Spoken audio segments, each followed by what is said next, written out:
ನೋಡಿ, ಇದು ಪವಿತ್ರ ಕ್ಷೇತ್ರವೋ ಅಥವಾ ಪ್ಲಾಸ್ಟಿಕ್ ಸಾಮ್ರಾಜ್ಯವೋ ಗೊತ್ತಾಗ್ತಾ ಇಲ್ಲ.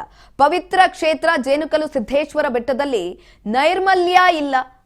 ಹಾಸನದ ಸುಪ್ರಸಿದ್ಧ ಧಾರ್ಮಿಕ ಕೇಂದ್ರದ ಬಗ್ಗೆ ನಿರ್ಲಕ್ಷ್ಯ ಧೋರಣೆಯನ್ನ ತೋರ್ತಾ ಇದೆ. ಎಲ್ಲೆಂದರಲ್ಲಿ ಪ್ಲಾಸ್ಟಿಕ್ ಬಾಟಲಿ, ಹಳೆಯ ಬಟ್ಟೆಗಳು ರಾರಾಜಿಸ್ತಾ ಇರುವಂತದ್ದು. ಜೇನುಕಲ್ ಸಿದ್ದೇಶ್ವರ ಸ್ವಾಮಿಗೆ ಕಾಡ್ತಾ ಇದೆ ಪ್ಲಾಸ್ಟಿಕ್ ಭೂತ. ದೇಗುಲದ ಪಾವಿತ್ರತೆಯನ್ನೇ ಕುಲಗೆಡಿಸಿದೆ ಪ್ಲಾಸ್ಟಿಕ್. ಎಲ್ಲಿ ನೋಡಿದ್ರು ಕೂಡ ಪ್ಲಾಸ್ಟಿಕ್ ವಸ್ತುಗಳು ಸಿಗ್ತಾ ಇದೆ, ಪ್ಲಾಸ್ಟಿಕ್ ಚೀಲಗಳು ಸಿಗ್ತಾ ಇದೆ. ಪಾವಿತ್ರತೆಯನ್ನ ಉಳಿಸ್ಕೊಳ್ತಾ ಇಲ್ಲ. ಸಾವಿರಾರು ಭಕ್ತಾದಿಗಳು ಅಲ್ಲಿಗೆ ಹೋಗ್ತಾರೆ, ವಿಸಿಟ್ ಮಾಡ್ತಿರ್ತಾರೆ. ಆ ಸಂದರ್ಭದಲ್ಲಿ ಸ್ವಲ್ಪ ಮಟ್ಟಿನ ಒಂದು ರೀತಿಯಾದಂತಹ ಕ್ರಮವನ್ನ ತೆಗೆದುಕೊಳ್ಬೇಕಾಗಿತ್ತು. ಆ ಕ್ರಮವನ್ನ ಕೂಡ ತೆಗೆದುಕೊಂಡಿಲ್ಲ. ಹಾಸನದ ಸುಪ್ರಸಿದ್ಧ ಧಾರ್ಮಿಕ ಕೇಂದ್ರದ ಬಗ್ಗೆ ನಿರ್ಲಕ್ಷ್ಯವನ್ನ ತೋರಲಾಗ್ತಾ ಇದೆ. ಎಲ್ಲೆಂದರಲ್ಲಿ ಪ್ಲಾಸ್ಟಿಕ್ ಬಾಟಲಿ, ಹಳೆಯ ಬಟ್ಟೆಗಳು ರಾರಾಜಿಸ್ತಾ ಇರುವಂತದ್ದು. ಜೇನುಕಲ್ ಸಿದ್ದೇಶ್ವರ ಸ್ವಾಮಿಗೆ ಪ್ಲಾಸ್ಟಿಕ್ ಭೂತ ಕಾಡ್ತಾ ಇದೆ. ದೇಗುಲದ ಪಾವಿತ್ರತೆಯನ್ನೇ ಕುಲಗೆಡಿಸಿದೆ ಪ್ಲಾಸ್ಟಿಕ್. ಬೆಟ್ಟದ ಆಸುಪಾಸಿನಲ್ಲಿ ಅಸಮರ್ಪಕ ಕಸ ವಿಲೇವಾರಿಯನ್ನ ಮಾಡಲಾಗ್ತಾ ಇರುವಂತದ್ದು. ಸಾವಿರಾರು ಭಕ್ತರು ಭೇಟಿ ನೀಡುವಂತಹ ಪುಣ್ಯ ಕ್ಷೇತ್ರದ ಅವ್ಯವಸ್ಥೆ ಇದು. ಆಡಳಿತ ಮಂಡಳಿಯವರು ನಿರ್ಲಕ್ಷ್ಯ ಧೋರಣೆಯನ್ನ ತೋರ್ತಾ ಇದ್ದಾರೆ. ಆ ನಿರ್ಲಕ್ಷ್ಯವೇ ಕಾರಣ ಇದಕ್ಕೆ ಅಂತ ಆಕ್ರೋಶವನ್ನ ಕೂಡ ವ್ಯಕ್ತಪಡಿಸಲಾಗ್ತಾ ಇದೆ. ಕೂಡಲೇ ಸ್ವಚ್ಛಗೊಳಿಸುವಂತೆ ಪರಿಸರ ಪ್ರೇಮಿಗಳು ಒತ್ತಾಯವನ್ನ ಕೂಡ ಮಾಡ್ತಿದ್ದಾರೆ.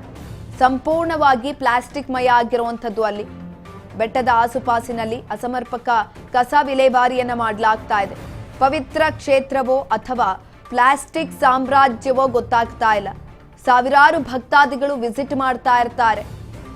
ಹಾಸನದ ಸುಪ್ರಸಿದ್ಧ ಧಾರ್ಮಿಕ ಕೇಂದ್ರದಲ್ಲಿ ಆಗ್ತಾ ಇರುವಂತಹ ವ್ಯವಸ್ಥೆ ಇದು. ನೋಡಿ, ಎಲ್ಲಿ ನೋಡಿದ್ರು ಕೂಡ ಪ್ಲಾಸ್ಟಿಕ್ ಕಾಣಿಸ್ತಾ ಇದೆ. ಪ್ರತಿನಿತ್ಯ ಸಾವಿರಾರು ಭಕ್ತರು ಅಲ್ಲಿಗೆ ಹೋಗ್ತಾ ಇರ್ತಾರೆ. ಅಲ್ಲಿರುವಂತಹ ಆಡಳಿತ ಕೂಡ ಇದನ್ನ ಗಮನ ಹರಿಸಬೇಕಾಗಿತ್ತು. ಪ್ಲಾಸ್ಟಿಕ್ ಅನ್ನ ಬ್ಯಾನ್ ಮಾಡಬೇಕಿತ್ತು. ಆ ಕೆಲಸವನ್ನ ಕೂಡ ಮಾಡಿಲ್ಲ. ಪ್ಲಾಸ್ಟಿಕ್ ಬಳಸಿದ್ರು ಕೂಡ ಅದನ್ನ ಕ್ಲೀನ್ ಮಾಡಿಸ್ಬೇಕಿತ್ತು. ಅದನ್ನು ಕೂಡ ಮಾಡಿಲ್ಲ. ಮೊದಲನೇದಾಗಿ ಪ್ಲಾಸ್ಟಿಕ್ ಬಳಕೆ ನಿಷೇಧ ಮಾಡಲಾಗಿದೆ. ಆದ್ರೂ ಕೂಡ ದೇವಸ್ಥಾನದ ಆಡಳಿತ ಮಂಡಳಿ ಇದ್ರ ಮೇಲೆ ನಿರ್ಲಕ್ಷ್ಯ ಧೋರಣೆಯನ್ನ ತೋರ್ತಾ ಇದೆ. ಇದ್ರ ಬಗ್ಗೆ ಹೆಚ್ಚಿನ ಮಾಹಿತಿಯನ್ನ ತಿಳ್ಕೊಳ್ತಾ ಹೋಗೋಣ. ನಮ್ಮ ಪ್ರತಿನಿಧಿ ಶಿವರಾಜ್ ಸಂಪರ್ಕದಲ್ಲಿದ್ದಾರೆ.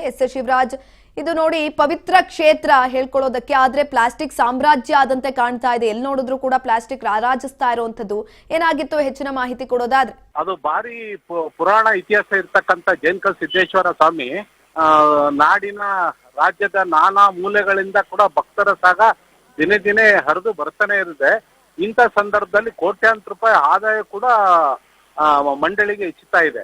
ಸೊ ಈ ನಿಟ್ಟಿನಲ್ಲಿ ಅವರು ಯಾವುದೇ ತರದಲ್ಲಿ ಸ್ವಚ್ಛತೆ ಆಗ್ಲಿ, ಪರಿಸರ ಇದೇ ಆಗ್ಲಿ ಒಂದು ಕ್ರಮ ಕೈಗೊಳ್ತಾ ಇಲ್ಲ. ಇಲ್ಲಿ ಬರೋ ಭಕ್ತಾದಿಗಳಿಗೆ ಎಲ್ಲೋ ಒಂದ್ ಸ್ವಲ್ಪ ಮುಜುಗರ ಉಂಟಾಗ್ತಾ ಇದೆ. ಸೊ ಹಾಗಾಗಿ ಹೆಚ್ಚಿನ ರೀತಿಯಲ್ಲಿ ಸ್ವಚ್ಛತೆ ಕಾರ್ಯ ನಡೆಸಿದ್ರೆ ಭಕ್ತರಿಗೆ ಎಲ್ಲೋ ಒಂದು ರೀತಿಯಲ್ಲಿ ಸಂತಸ ಆಗುತ್ತೆ. ಸುಕನ್ಯಾ, ಪವಿತ್ರ ಕ್ಷೇತ್ರವೋ ಅಥವಾ ಪ್ಲಾಸ್ಟಿಕ್ ಸಾಮ್ರಾಜ್ಯವೋ ಗೊತ್ತಾಗ್ತಾ ಇಲ್ಲ. ಈಗಾಗಲೇ ಪರಿಸರ ಪ್ರೇಮಿಗಳು ಈ ಕುರಿತಾಗಿ ಆಕ್ರೋಶವನ್ನ ಕೂಡ ಹೊರಹಾಕ ಬಹುಶಃ ಸುಮಾರು ವರ್ಷಗಳಿಂದ ಕೂಡ ಪ್ರತಿ ವರ್ಷದಲ್ಲಿ 12 ಹುಣ್ಣಿಮೆಗಳಲ್ಲಿ 2ರಿಂದ 2.5 ಲಕ್ಷಕ್ಕೂ ಹೆಚ್ಚು ಜನ ಈ ಒಂದು ಸುಕ್ಷೇತ್ರಕ್ಕೆ ಬರ್ತಾರೆ. ಈ ಬರೀ ರಾಜ್ಯದ ಮೂಲೆ ಮೂಲೆಗಳಿಂದ ಮಾತ್ರ ಅಲ್ಲ, ಹೊರ ರಾಜ್ಯಗಳಿಂದ ಕೂಡ ಅಪಾರವಾದ ಸಂಖ್ಯೆಯ ಭಕ್ತಾದಿಗಳನ್ನ ಈ ಕ್ಷೇತ್ರ ಹೊಂದಿದೆ. ಸುಮಾರು 800 ವರ್ಷಗಳ ಹಿಂದೆ ನಮ್ಮ ಜೇನುಕಲ್ ಸಿದ್ದೇಶ್ವರ ಮಹಾಸ್ವಾಮೀಜಿಗಳು ಇಲ್ಲಿ ತಪೋವನವನ್ನು ಮಾಡಿ ಇಲ್ಲಿ ಆ ಕ್ಷೇತ್ರದಲ್ಲಿರ್ತಕ್ಕಂಥದ್ರಿಂದ ಅಪಾರ ಜನ ಭಕ್ತಾದಿಗಳು ಈ ಕ್ಷೇತ್ರಕ್ಕೆ ಬರ್ತಾ ಇದ್ದಾರೆ. ಆದರೆ ಪ್ರತಿ ವರ್ಷದ 12 ತಿಂಗಳಲ್ಲಿ ನಡೀತಕ್ಕಂಥ ಪೌರ್ಣಿಮೆಯಂದು ಲಕ್ಷ ಸಂಖ್ಯೆಯಲ್ಲಿ ಬರ್ತಕ್ಕಂಥವರು ಇಲ್ಲಿ ಬಳಸ್ತಕ್ಕಂಥ ನೀರಿನ ಬಾಟಲ್ಗಳಿರ್ಬೋದು ಅಥವಾ ತಂದಕ್ಕಂಥ ಕರ್ಪೂರದ ಪ್ಯಾಕೆಟ್ಗಳ